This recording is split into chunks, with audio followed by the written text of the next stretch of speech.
इस वीडियो में हम एडोब इलस्ट्रेटर में एक लोगो ड्रा करेंगे।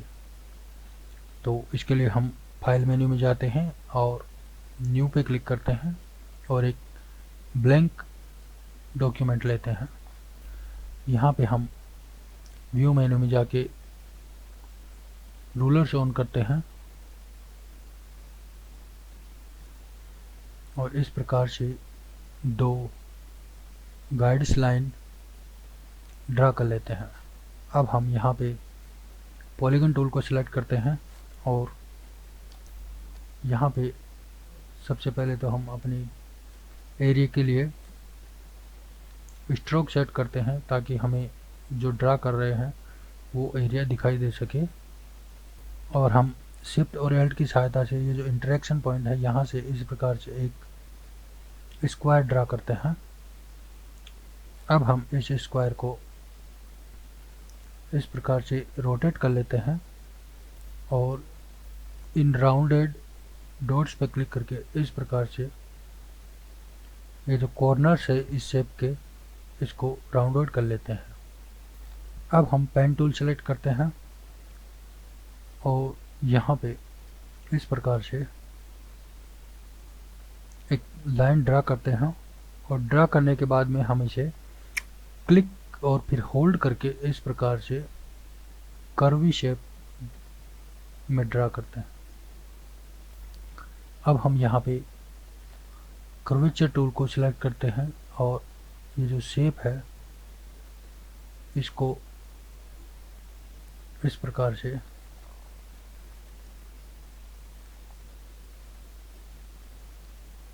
अपने हिसाब से एडजस्ट करते हैं।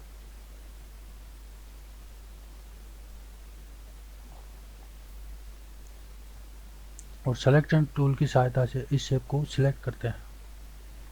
हम इसकी एक कंट्रोल C और कंट्रोल V प्रेस करके एक कॉपी बना लेते हैं और इस प्रकार से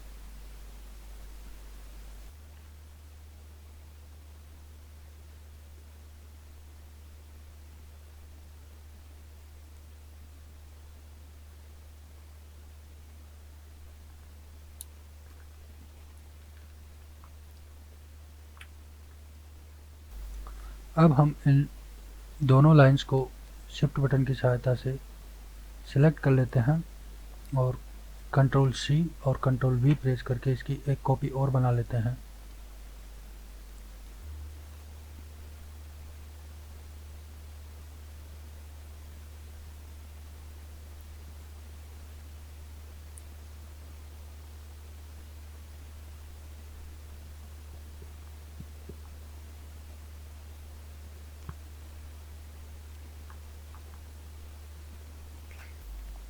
आप कीबोर्ड के अपर और डाउन एरो की सहायता से भी इस प्रकार से अपनी शेप को परफेक्ट लोकेशन पे मूव कर सकते हैं।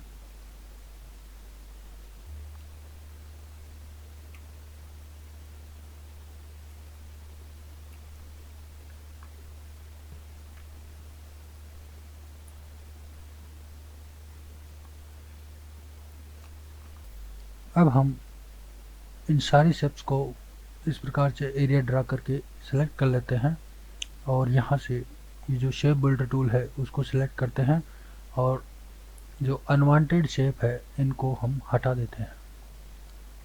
एल्ट बटन प्रेस करेंगे और इस प्रकार से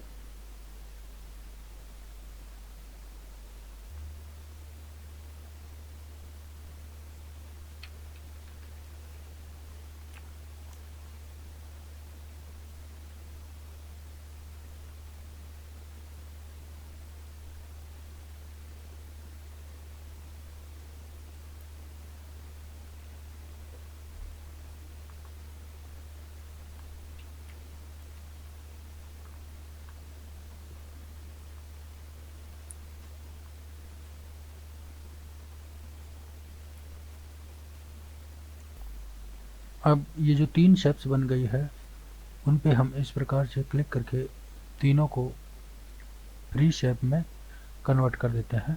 फिर हम सिलेक्शन टूल पे क्लिक करते हैं और इस प्रकार से ये तीन अलग अलग शेप बन गई है।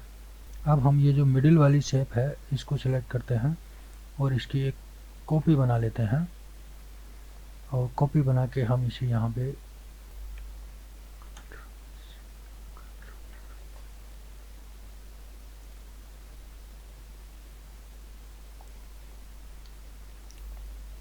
अब हम पेन टूल को सिलेक्ट करते हैं और इस प्रकार से यहाँ पे एक लाइन ड्रा करते हैं।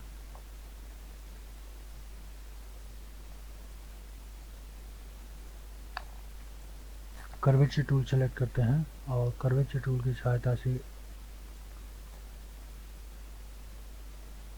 इस लाइन को इस प्रकार से मूव करते हैं और इस प्रकार से इसको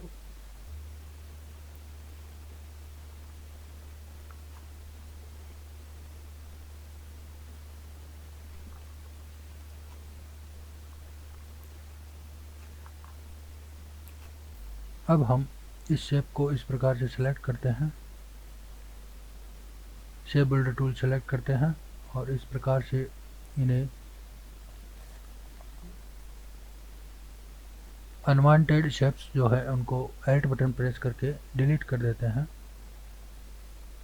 और इस प्रकार से सिर्फ ये ही शेप रख लेते हैं। इस शेप को हम इस प्रकार से यहाँ पे मूव कर देते हैं और जूम करके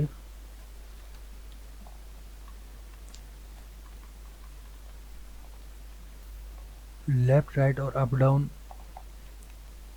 बटन है, इनकी सहायता से इसे परफेक्ट पोजीशन पे लेके जाते हैं। परफेक्ट।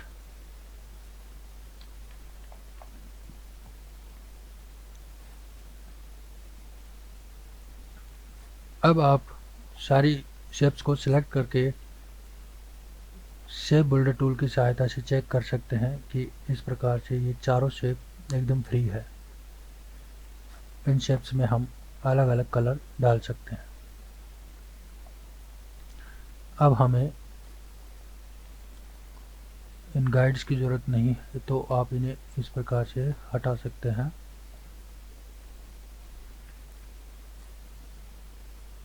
या डिलीट प्रेस कर सकते हैं सेलेक्ट करके। अब हम फर्स्ट शेप को सिलेक्ट करते हैं और इसमें यहाँ से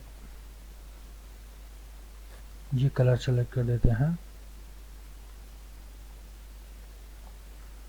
सेकंड शेप में हम ये कलर सेलेक्ट कर देते हैं और थर्ड शेप में हम रेड कलर सेलेक्ट कर देते हैं।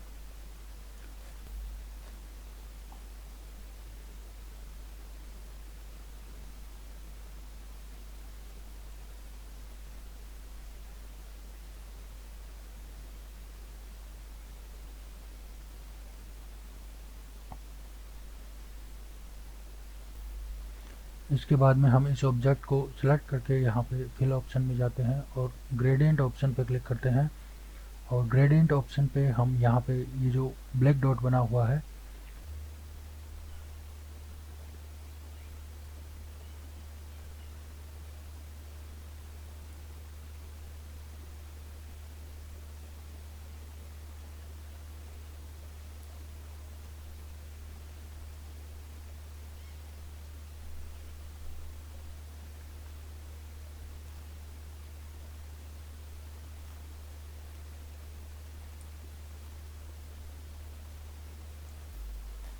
ओपेसिटी यहाँ पे हम इसकी 70% कर देते हैं। अब हम इस पूरे ऑब्जेक्ट को सिलेक्ट करते हैं और यहाँ पे जो स्ट्रोक ऑप्शन है इसको ऑफ कर देते हैं। इस प्रकार से ये एक लोगो बन गया है। अब हम इसको रोटेट भी कर सकते हैं।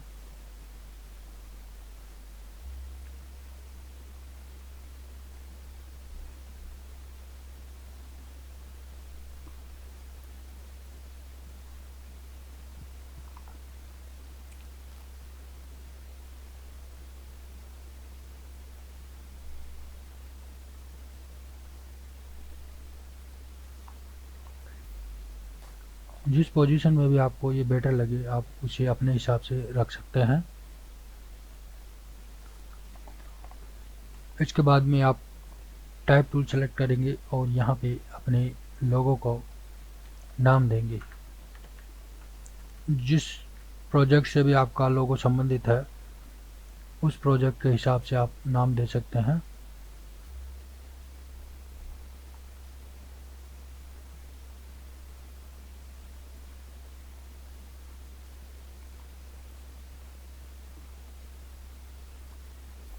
यहाँ से आप इसकी साइज सेलेक्ट कर सकते हैं।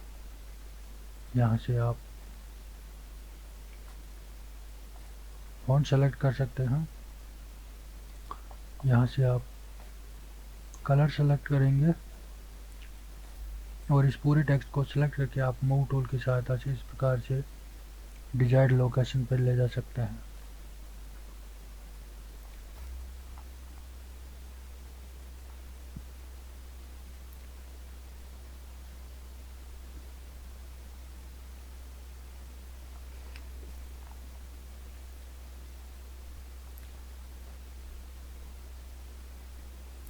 तो इस प्रकार से आप एडोब इलस्ट्रेटर में एक सिंपल लोगो डिज़ाइन कर सकते हैं। अगर आपको वीडियो अच्छा लगा हो तो चैनल सब्सक्राइब करें, वीडियो को लाइक और शेयर करें।